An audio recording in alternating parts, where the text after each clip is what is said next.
We have digitized 300,000 plus articles. Our goal is to get to 500,000 in the next week. That will be a good pilot that we can then work on building different products, ideation, or training some of the internal models, or it could be used as a RAG. We have a lot of ideas. The FIFA World Cup that happened in LA or that US hosted the last time, we have data and stories about it.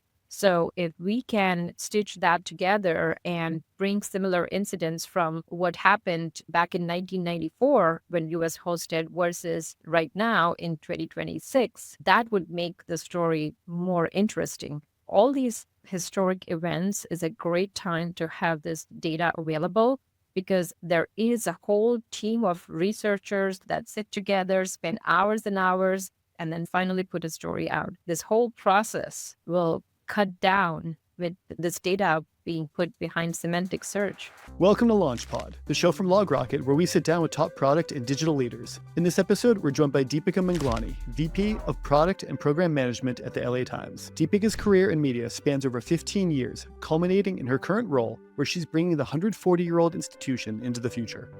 In this episode, Deepika shares how her team is using AI to preserve a unique trove of historical data, over 12 million pages of news archives from as far back as the 1800s. What this digital archive and maturation of AI enables for future storytelling, media innovation, and news personalization, and why combining product and program management was critical to navigating massive transformation at the LA Times through a period of heavy M&A activity. So here's our episode with Deepika Manglani. All right, Deepika, welcome to the show. Thanks for coming on. Thanks for having me. Looking forward to it. Yeah, this will be a fun one. You've been in a slightly different, I think, than what people typically think of for product leadership. You've been at the LA Times now for quite a while and in media and product leadership roles across media properties for like 15 years now across some pretty noteworthy publications. Obviously, LA Times is like known everywhere. But on top of that, you have the kind of interesting bit of not just product management, but also program management. So maybe can you give us the context of like how you got to where we are right now? And then also what is so interestingly different about program and product management? Like why is that an unusual thing? Absolutely. This is the first time I've seen them together, to be honest. So I don't mind being asked this question. A couple of times and I've never known the difference. So I am really interested to hear this. Yeah, people do use the terms interchangeably for PMs, being product manager and project manager or program managers as well. So you're right. I have spent 15 plus years in media and newspaper organizations between Tribune Publishing and LA Times. I was at Tribune for 6-7 years, living my dream product job, building products and managing multiple acquisitions.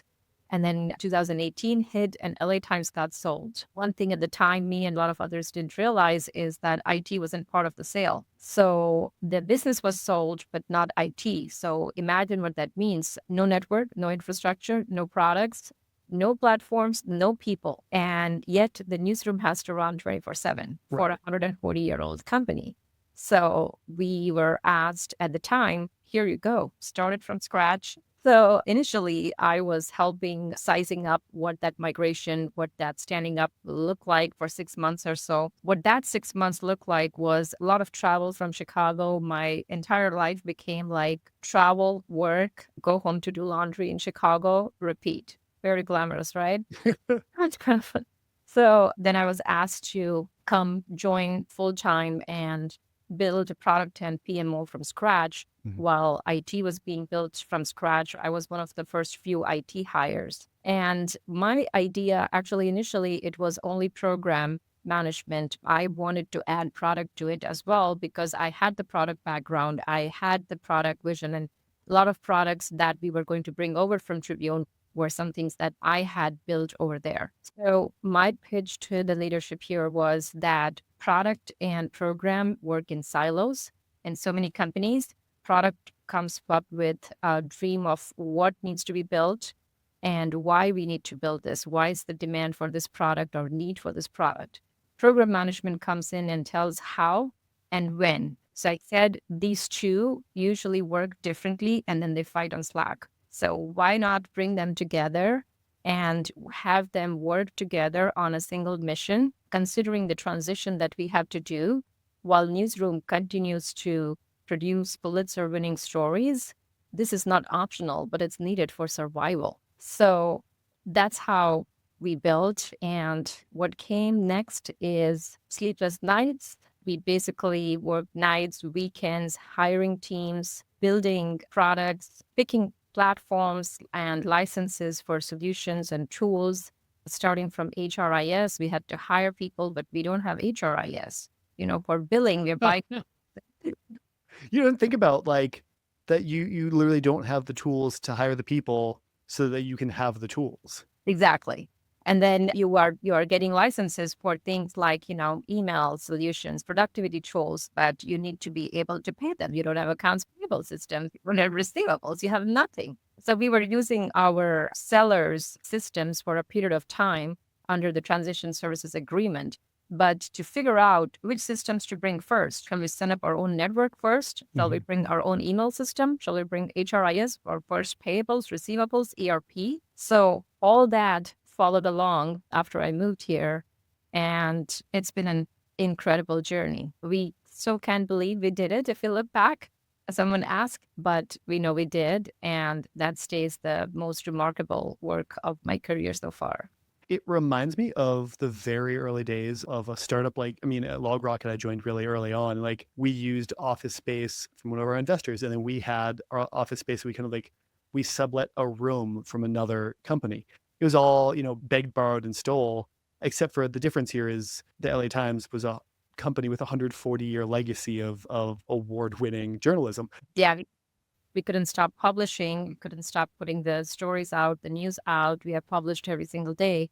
So that wasn't a choice. So one thing I really wanted to dig into on that, and it's good that you kind of brought the 140-year legacy, is because in a lot of cases there's just a huge mass of this stuff that is it's there, but it's not really accessible. And now, we're talking a legacy that, if you're not careful, can be, lost forever. You guys are taking an interesting approach to this. Can we dive into this a little? Because I think people will want to hear about this. It's actually very exciting and very fascinating. We have a whole warehouse here where we have the actual newspapers from the beginning of time, from our first edition, which was in December 4th, 1881, up until the time we started doing PDF archives, which was early 2000s. So what we decided to do, this was actually year before last year, that we have all these archives. I think that's when GPT models started coming out and ChatGPT broke the internet with putting just the visual and the UI to AI and generative AI.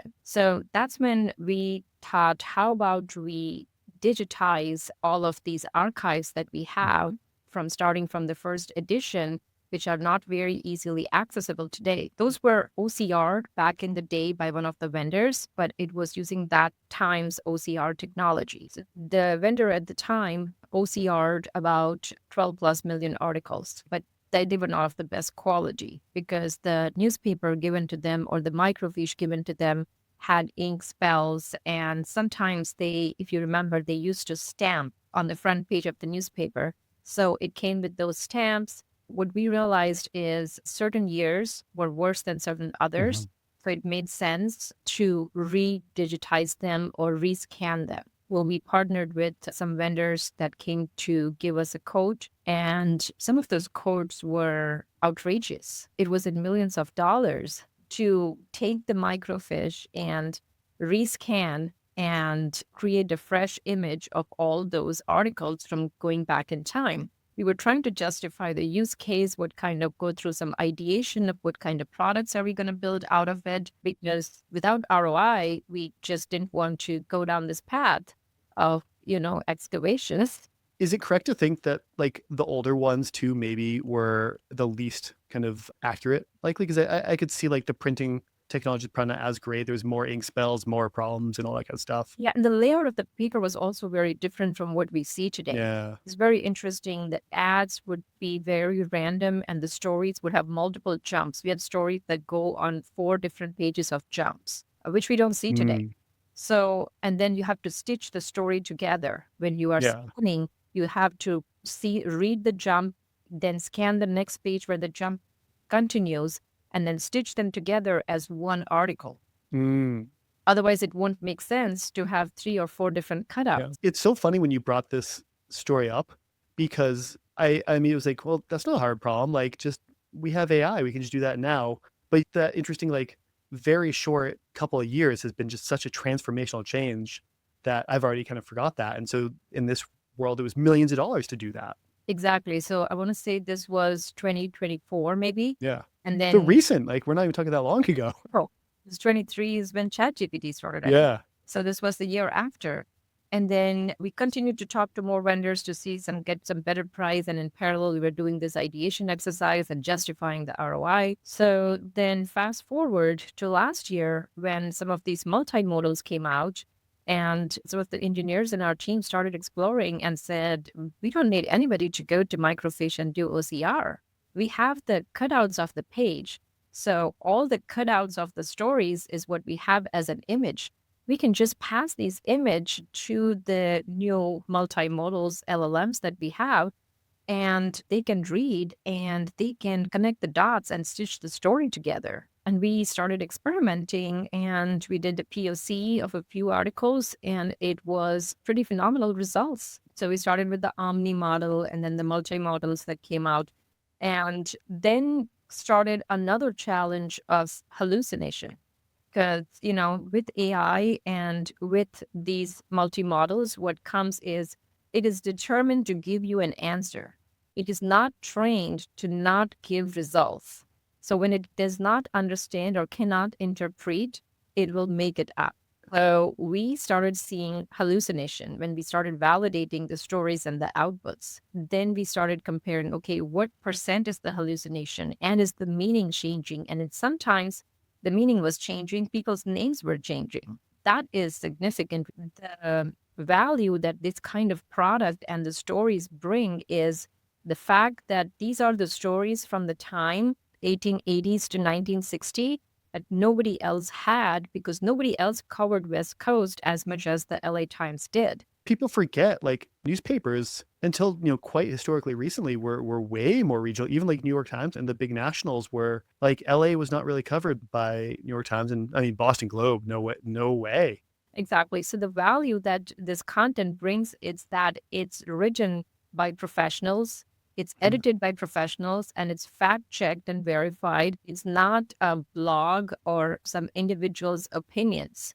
These are the facts. So when those facts gets modified with any hallucination, that was not definitely acceptable. So after a lot of contemplation and playing with the temperature of what level of hallucination you want or what level of generative AI you want to use Mhm. versus not.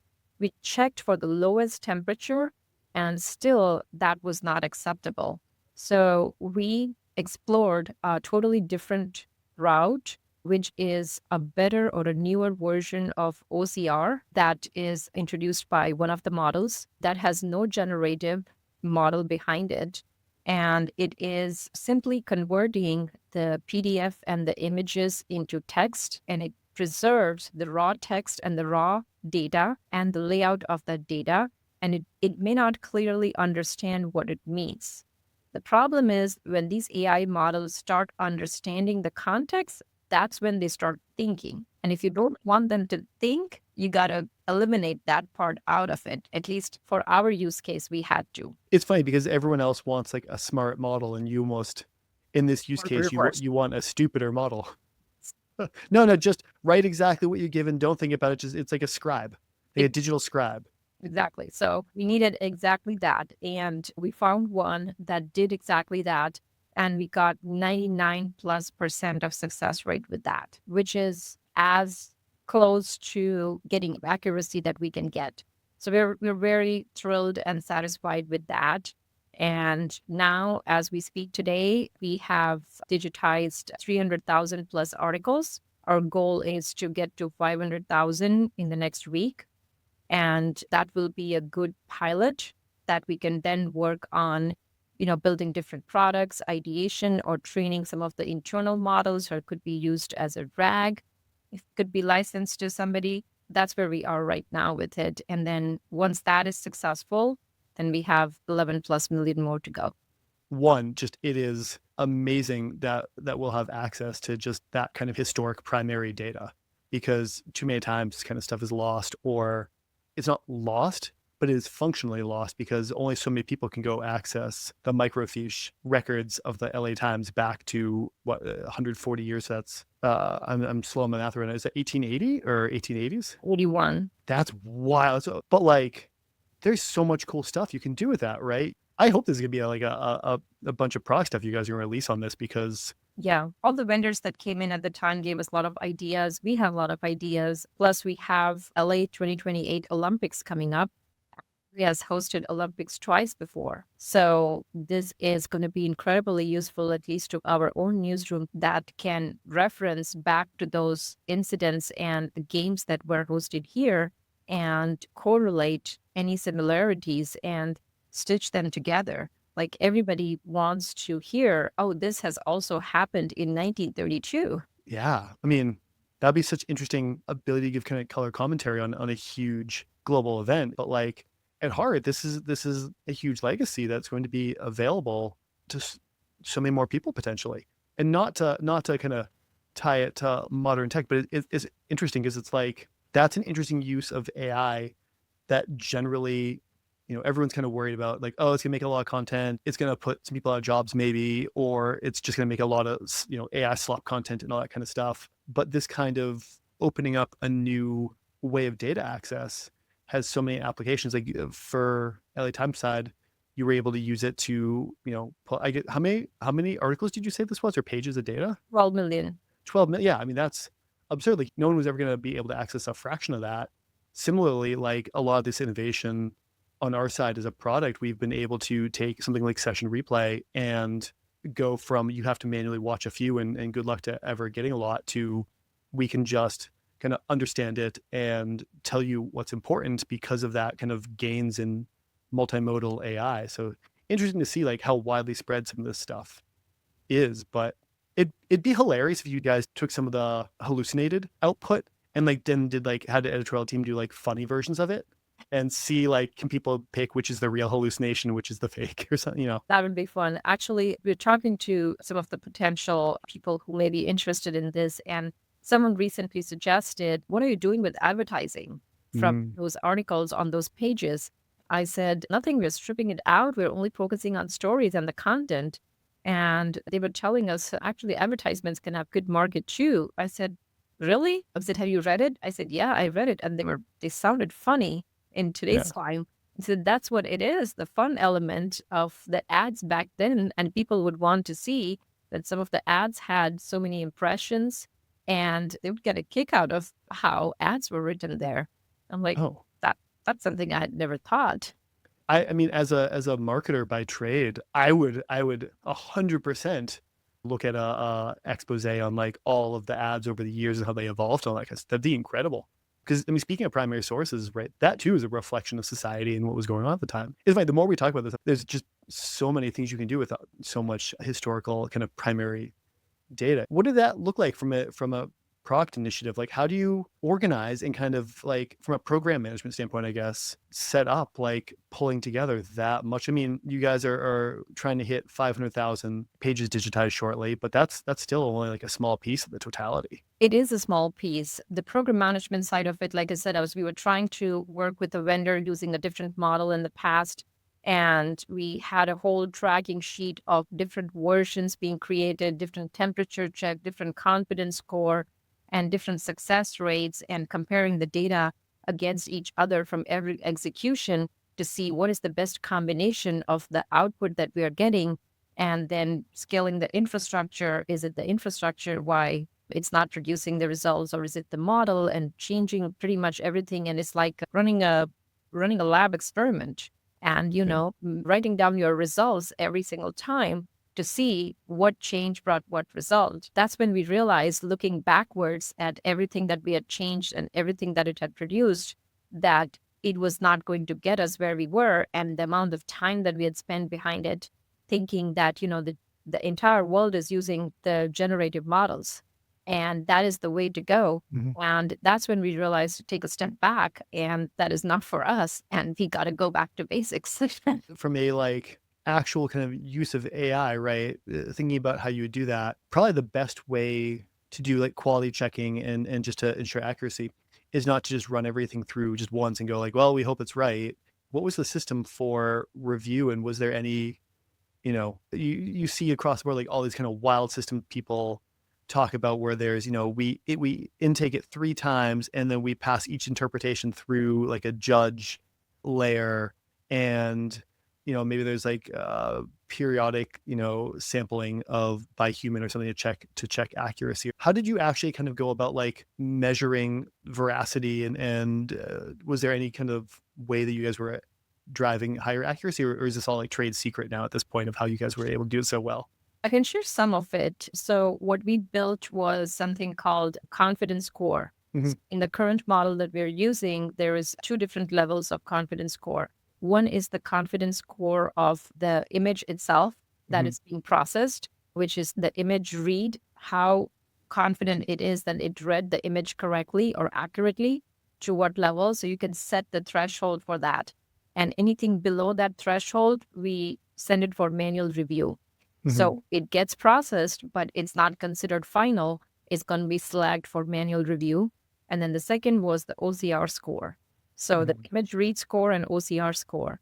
And the way we set up threshold was if either of them are below 70%, then kick it for manual review. And then somebody literally pulls up visually what the tool generated and the actual physical story, page PDF, and compare manually on how accurate it is and what is the difference.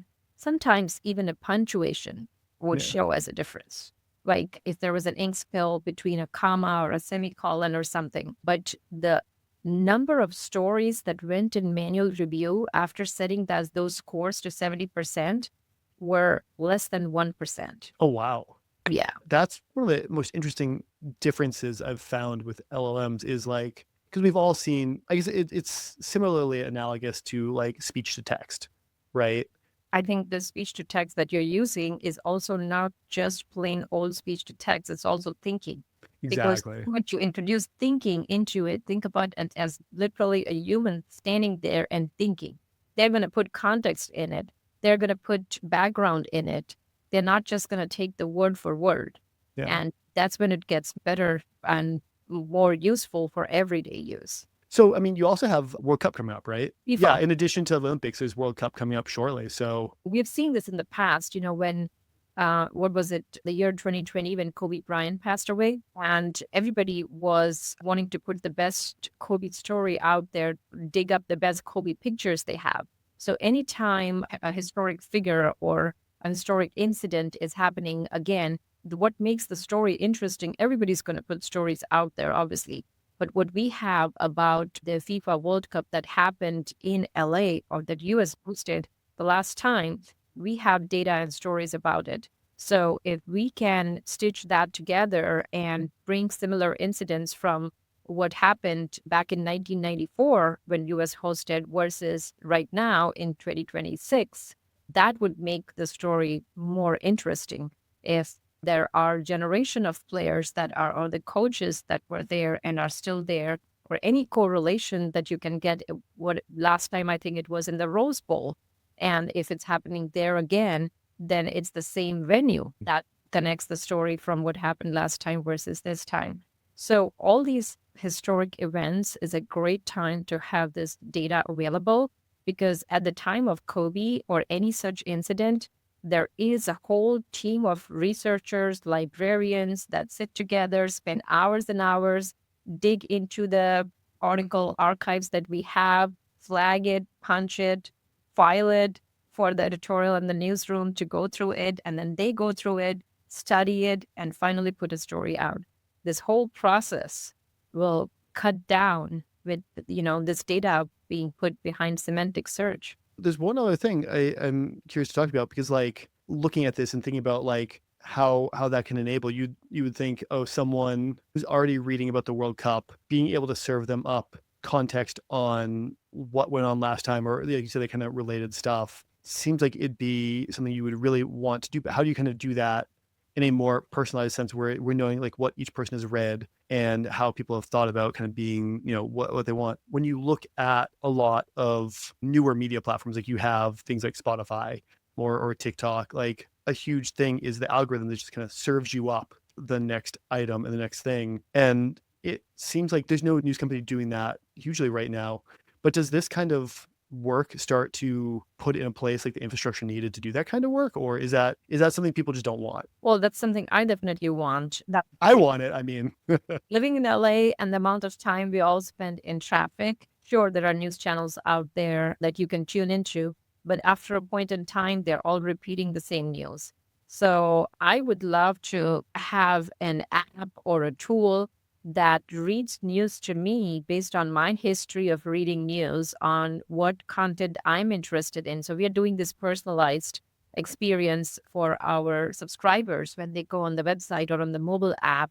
We are using bandits to show them based on their interest what they have subscribed to and what they have read before when mm, they're revisiting, to bring similar content to them to mm, continue engagement and have them stay on the site or the app for a longer time. A lot of companies are doing that for sites and apps.